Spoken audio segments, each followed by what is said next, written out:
When you're buying something new, you want to make sure it's worth your money. Here at Which, we put thousands of products to the test every single year and give you the results so you can make informed choices.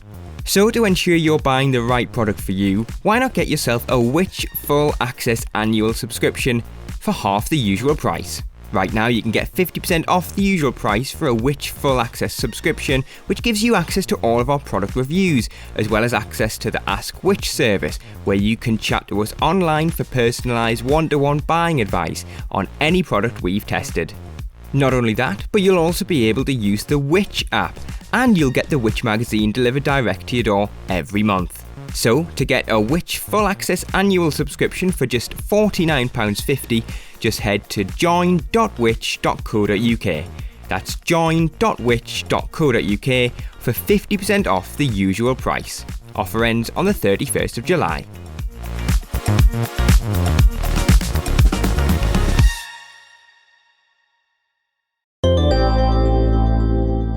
Hi, it's Grace here from the Which Get Answers podcast. Now, I'm sure you're expecting your brand new episode of the podcast today, but I'm here to tell you that we're still working away on it and we're going to release it on Friday instead.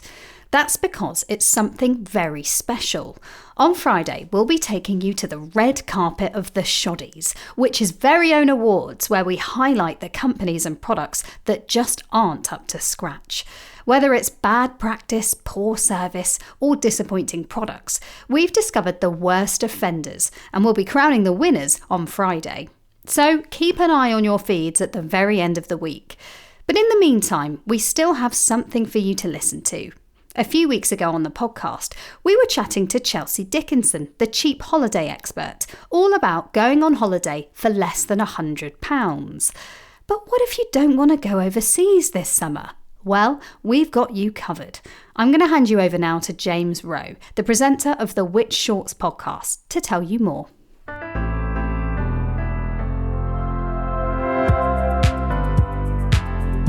Hello and welcome to the Which Shorts podcast. I'm James Rowe. This is the podcast that brings you the very best from Which, with a weekly taster of some of the brilliant journalism you can expect from your suite of magazines. This week, we're going to reveal to you the best British seaside towns and villages you should be visiting this summer, according to more than 10,000 trips made by Which members. In the July edition of the Which Travel magazine, Claire Gogarty collated all of those reviews to create the ultimate shortlist of the destinations we recommend the most. Here's her piece, read by Guy Hobbs.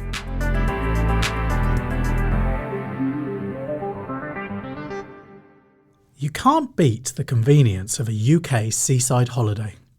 Simply pack up your car and head to the coast without the stress of airports or the expense of flights. No wonder their appeal shows no sign of diminishing among our readers. British weather is unpredictable, but the variety and beauty of what lies on our doorstep is a constant, as the results of this year's survey reveal.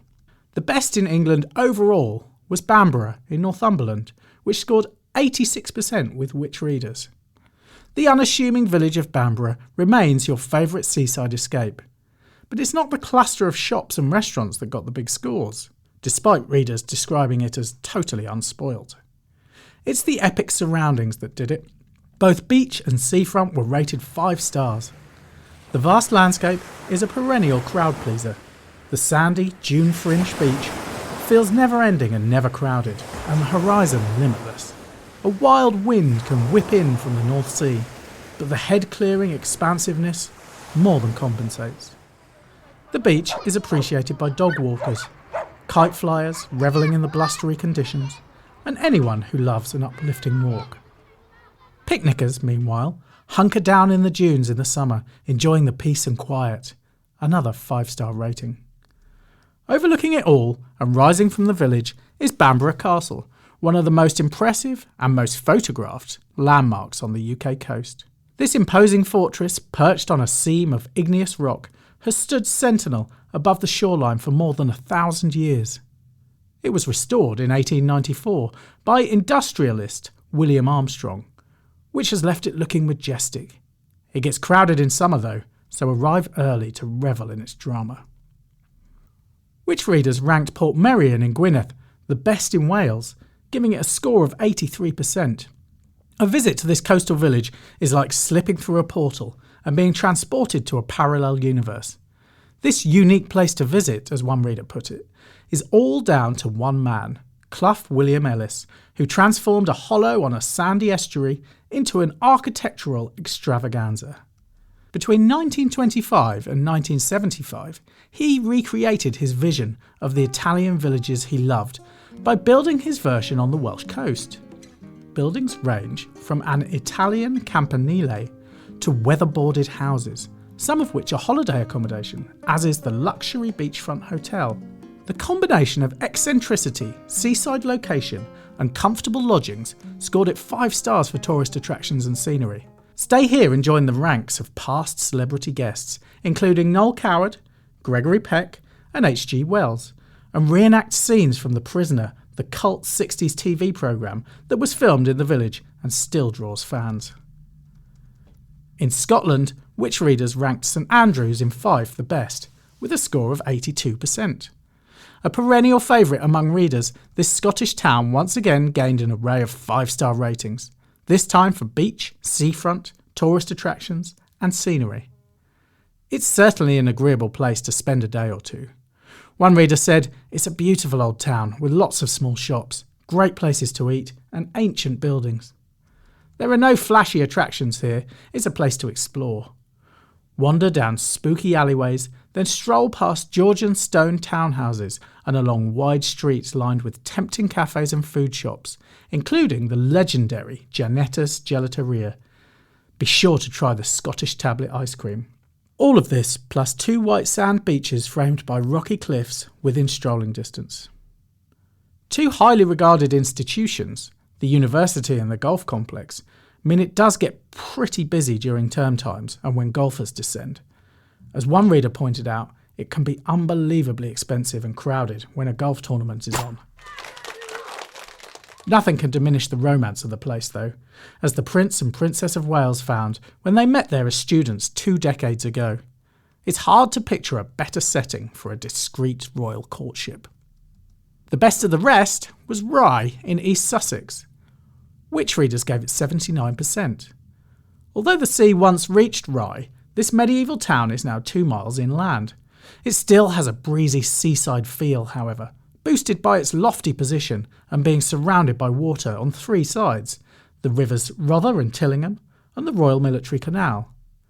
Its backstory as a prosperous port has resulted in a pleasing jumble of medieval cobbled streets, fine Georgian houses and warehouses on the quay, now housing a cluster of antique shops. Its architectural splendour has drawn writers and artists, notably E.F. Benson and Henry James, both of whom, at one time or another, lived at National Trust-managed Lamb House in the heart of the town. There are plenty of independent shops, seafood eating opportunities, including Rye-based Scallop Week, and tea shops to please the ambling day tripper. But if the call of the sea proves irresistible, Rye Harbour, with its nature reserve, is a short bus ride away. And finally, we want to come to the defence of Bangor in Gwynedd. That scored just 42% with Which readers. On paper, it looks as though it has everything going for it. This, the oldest city in Wales, has a pretty Victorian pier, a reputable university, and Wales's longest high street. It is an unbeatable centre from which to explore North Wales, situated between Snowdon and the Menai Strait, with Anglesey a short hop over the Menai Suspension Bridge. Why then is it bumping along at the bottom of the table, with a flurry of 1- and 2-star ratings? According to one reader, it's because the town has become very run down, with shops and stores closing. It looks very unloved. True, the high street has its fair share of boarded up shops and has suffered from the closure of big name stores. But plans to regenerate the town are afoot, with much talk of a vision for the future. Its poor rating could also be down to the lack of any beach to speak of, but there are several within a short drive, including the Blue Flag Penmaimau beach further along the coast. Back in town, surely it's possible to overlook current concerns and enjoy a promenade along Garth Pier, which stretches half a kilometre out to sea. Explore Storial Museum with its fascinating collection of Welsh artefacts and lap up the spectacular views of Snowdonia. To read all the results, including a breakdown of hotel prices and ratings for tourist attractions, scenery and value for money for all of the towns in the survey, Become a member of Which Travel by going to which.co.uk. Guy Hobbs was reading that piece by Claire Gogarty, originally published in Which Travel magazine's July edition. As Guy just mentioned, be sure to become a member of Which Travel to read all those results in full. You'll also get future editions of the magazine delivered direct to your door. I'll pop a link in the show notes for you to find out more. And why not get a taster of what the Which Money magazine has to offer by listening to Money Shorts on the Which Money podcast feed. Every fortnight, we handpick a brilliant piece from the Money magazine and bring it to life just like we do here on Which Shorts. Just search Which Money wherever you're listening. Don't forget you can find even more articles you'll find useful every day on everything from living more sustainably to making the most of your summer holiday by signing up to one of our many free email newsletters at which.co.uk/newsletters. And we'll be back next week for another episode of Which Shorts. Thanks for listening. Which Shorts was produced and edited by me, James Rowe, while the exec producer was Grace Farrell.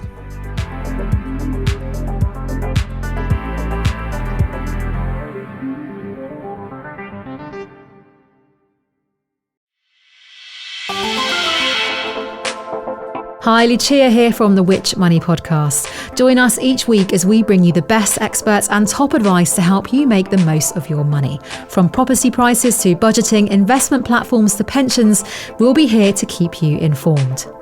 Not only that, but we've just launched Money Shorts. These are brand new fortnightly episodes that will give you a taster of the Which Money magazine that is delivered to members every other month. So to hear the main podcast and our brand new Money Shorts episodes, just search for Which Money wherever you get your podcasts.